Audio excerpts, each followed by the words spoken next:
Pemerintah Indonesia kembali mengakhiri krisis penyanderaan WNI di Filipina dengan hasil positif. 4 warga negara Indonesia yang disandra oleh kelompok Abu Sayyaf sejak 15 April lalu kini sudah dibebaskan. Presiden Joko Widodo juga menyatakan bahwa pembebasan adalah hasil konkret dari pertemuan 3 negara di Yogyakarta pada 5 Mei lalu. Lalu apakah ini juga berarti keamanan WNI yang berlayar di perairan sekitar Filipina akan terjamin? Lalu bagaimana pula langkah lanjutan pemerintah agar peristiwa serupa tidak berulang? Sore ini kita sudah bersama dengan anggota Komisi 1 DPR Effendi Simbolon dan Melati Ginting, orang tua dari Arianto Misnan yang menjadi korban penyanderaan. Selamat sore Bung Effendi, selamat sore juga Bu Melati. Bu Melati, kami terus berbahagia akhirnya anak Ibu bisa dibebaskan, bisa selamat. Bagaimana kabar terakhir yang diperoleh saat ini, posisi di mana sudah ada Ibu Melati? Sudah ada beritanya, katanya posisinya sudah ditarakan itu. Siapa yang mengabari Ibu?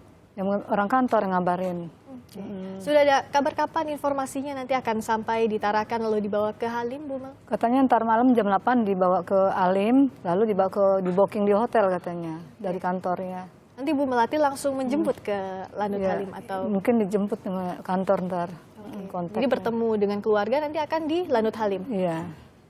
Selama ini saat proses pembebasan sandera kemarin, siapa yang mengonfirmasi Ibu, siapa yang memberitahu kalau Arianto sudah bebas? Kalau dari perusahaan juga kasih tahu, dari Menlu juga kasih tahu, sama wartawan Metro kasih tahu juga ya. Oke. Ibu kapan mendapatkan informasi itu?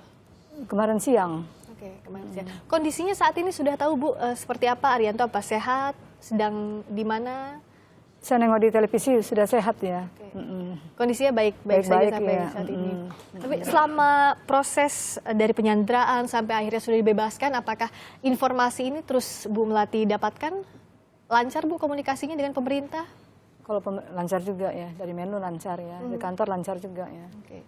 Bung Effendi melihatnya ini apa jadi satu keberhasilan pemerintah untuk membebaskan 4 WNI, sebelumnya ada 10 warga negara Indonesia yang juga dibebaskan dari sandera di Filipina. Ya, kita tentu bersyukur ya bahwa akhirnya 14, yang 10 pertama dan 4 dari warga negara kita yang disandra oleh kelompok bersenjata di Filipina Selatan itu bisa bebas, dan kita mengapresiasi semua pihak ya. Khususnya saya kira bagaimana cara-cara operasi intelijen dari aparat kita, khususnya TNI ya, yang memang menunjukkan keberhasilan. Jadi operasi intelijen ini kan tidak operasi fisik yang menggunakan kekuatan militer, tapi ini mungkin kita hanya bisa melihat secara analisa ya, tapi saya berkeyakinan bahwa ini bentuk keberhasilan yang baik ya dari operasi intelijen TNI, dan satu kesatuan dengan operasi diplomasi dari pemerintah kita. Dan ini saya kira sangat baik ke depan ya, untuk kita bisa menjadikan ini benchmark baru ya, bahwa menangani masalah-masalah yang serupa yang mudah-mudahan tidak akan ada lagi ya, tapi bisa dijadikan formula ya untuk mencari solusi-solusi yang bisa memberikan rasa aman kepada warga negara kita. Selama ini kendala yang dilihat dari Bung Effendi juga kawan-kawan di DPR lainnya, kenapa bisa ada beberapa rentetan penyanderaan yang terjadi? Apa yang miss, apa yang masih kurang dari pengamanan kawasan perairan kita? Ya terus terang kalau melihat kekuatan Angkatan Laut dan juga kekuatan TNI kita untuk menjaga seluruh batas-batas laut dan juga batas-batas darat, memang masih perlu ditingkatkan ya, baik kemampuan SDM-nya, kemampuan alutsistanya, bahkan kemampuan IT-nya ya. Apalagi sekarang proxy war yang sudah semakin marak ya. Nah ini saya kira juga menjadi titik dipertimbangkan untuk ya segera untuk membenahi. Kalau ini mungkin bisa saja terjadi sekarang di belahan wilayah berbatasan dengan Filipina, tapi suatu saat bisa saja terjadi di wilayah berbatasan dengan area di wilayah lain di Indonesia ya. Nah kalau kita melihat gugus kekuatan angkatan kita yang masih belum memadai ya, itu harus diperbaiki ya. Nah, khusus mengenai penanganan masalah sandera di Filipina ini, kita semula kan katakanlah kita semuanya ingin mendapatkan kepastian akses dari penanganan masalah sandera ini oleh pemerintah Filipina. Tapi kita tahu bahwa pemerintah Filipina tidak memberikan akses karena terkendala oleh konstitusinya. Hal ini jadi satu hambatan utama Ya, tentunya ini untuk... juga saya kira ke daerah-daerah yang wilayah yang berbatasan langsung dengan Indonesia perlu Kementerian Luar Negeri harus segera membuat bilateral, ada perjanjian ya, perjanjian bilateral. Jadi kalau ada terjadi seperti ini maka kita untuk operasi terbatas di wilayah tertentu untuk membebaskan sanderanya dimungkinkan.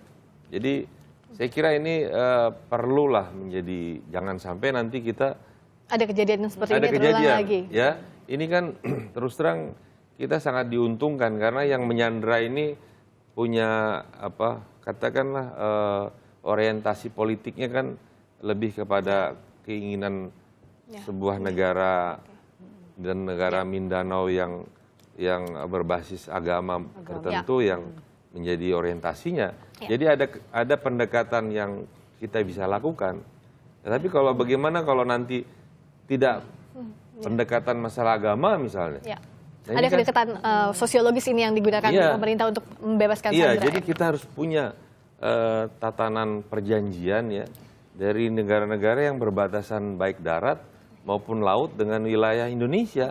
Yang diharapkan masyarakat itu tadi pengamanan wilayah kawasan, tapi juga yang diharapkan keluarga adalah nyawa dari para sandera. Nah, selama ini, selama Arianto disandra bersama dengan 3 warga negara Indonesia lainnya, sudah ada kabar, Bu, bagaimana perlakuan selama disandra? Apakah pernah dilukai atau mendapat perlakuan yang buruk dari kelompok Abu Sayyaf, dari informasi yang Ibu dengar, Bu? Kalau saya dari anak sendiri nggak dengar, tapi dari yang pengalaman yang Brahma 10, ada kan di pesawat itu ditanya reporter, dia cerita kalau mandi itu tunggu hujan. Kalau mau ke kamar mandi di borgol dijaga itu sama kawal. Kalau makan sehari sekali. Ibu kapan terakhir kali kontak dengan Arianto selama di sandra? Pernah ada kontak langsung atau melalui kantor misalnya, Bu? Kalau selama di sana nggak pernah saya yang kontak. Tidak pernah ada. Pas kejadian tanggal 15 April aja itu saya ini kontak sama anak saya. Terakhir kali kontak dengan Arianto tanggal 15 April. Apa yang disampaikan oleh Arianto saat itu? Waktu itu dia nanya, Mama sehat, Ma? Tanya keadaan Mama. Sayang sekali sama saya dia. Udah makan belum? Iya. Jaga adik. Iya. Saya udah sampai di lautan Indonesia. Udah aman. Maghribnya itu kaget saya. Ada berita ini kan. Kejadian itu. Tapi tahunya malam. Dari teman taruna lautnya itu bilang. Tante malam katanya kejadiannya. Pada saat mengontak Ibu baik-baik saja, kondisinya normal saja percakapan antara Ibu dan Arianto? Begitu dengar berita, saya kontak SMS ke anak saya. Pakai Indonesia, dijawab terbuka, terkirimnya terbuka. Tapi anak saya nggak jawab, saya curiga pasti dia sama Abu Sayyaf ini. Saya kasih bahasa Inggris, dibuka-buka terus. Besoknya baru udah nggak ada, tertutup HP-nya udah nggak ada lagi. Saya telepon. Ibu kontak siapa setelah tahu ada yang mencurigakan atau ada yang tidak beres nampaknya, Bu? Ibu kontak saya siapa? Karena apa? Batin saya kalau anak saya ngambil ke anak saya, langsung dijawab. Gimana, Mak? Beritanya, Mak, saya sayang sama saya. Pasti udah nggak beres, udah mati saya. Terus besoknya itu, ibunya si Leo yang selamat itu kan ada yang 5 orang mesin selamat. Si Leo kontak ke ibunya. Mamanya datang berdoa, mari berdoa. Ayo mamanya Arianto berdoa sama Tuhan Yesus. Nah, situ saya udah percaya benar, yakin. Udah sebut nama Tuhan Yesus, percaya. Udah gak ada kontak lagi sampai sekarang ini. Sampai baru dapat kabar akhirnya sudah dibebaskan. Amin deh. Itu bersyukur ya seluruh keluarga, Bu. Kita juga ingin mengetahui bagaimana kondisi terakhir di Kalimantan di Tarakan. Nanti usai jeda kita akan pantau bagaimana situasi terkininya. Tetaplah bersama kami.